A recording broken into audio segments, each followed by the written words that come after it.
অসম জাতীয়তাবাদী যুৱ ছাত্ৰ পৰিষদ আৰু শিক্ষামন্ত্ৰীৰ মাজত অনুষ্ঠিত হয় উচ্চ পৰ্যায়ৰ বৈঠক। দুটা গুৰুত্বপূৰ্ণ পৰামৰ্শ আগবঢ়ায় AJYCPয়ে। শিক্ষামন্ত্ৰীক ছাত্ৰ সংগঠনটোৰ দাবী হয় শীঘ্ৰে পৰীক্ষা অনুষ্ঠিত কৰক, অন্যথা নতুন মূল্যাংকন পদ্ধতিত লাভ কৰা মাৰ্কশ্বিট সকলো পৰীক্ষাৰ বাবে বৈধ বুলি গণ্য কৰা হওক।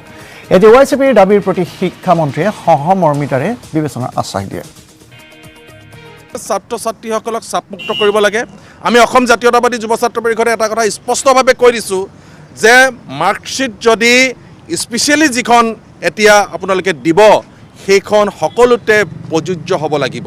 সেইখন টেট শিক্ষকৰ কাৰণেও প্ৰযোজ্য হ'ব লাগিব বা ৰাজ্য চৰকাৰৰ আন যিবিলাক চাকৰি তাৰ কাৰণেও প্ৰযোজ্য হ'ব লাগিব বা UGCৰ যিবিলাক চাকৰি মহাবিদ্যালয় বা বিশ্ববিদ্যালয় তাৰ কাৰণেও প্ৰযোজ্য হ'ব লাগিব।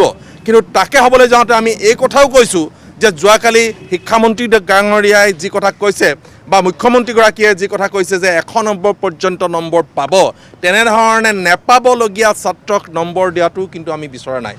প্ৰকৃতাৰ্থত যিগৰাকী ছাত্ৰ বা ছাত্ৰীয়ে পৰীক্ষা দিয়াৰ অৱস্থাত যি নম্বৰ পালেহেঁতেন তেনে সমপৰ্যায়ৰ নম্বৰ দিবৰ কাৰণেহে এটা সূত্ৰ নিৰূপণ কৰিবৰ কাৰণে আমি কৈছোঁ।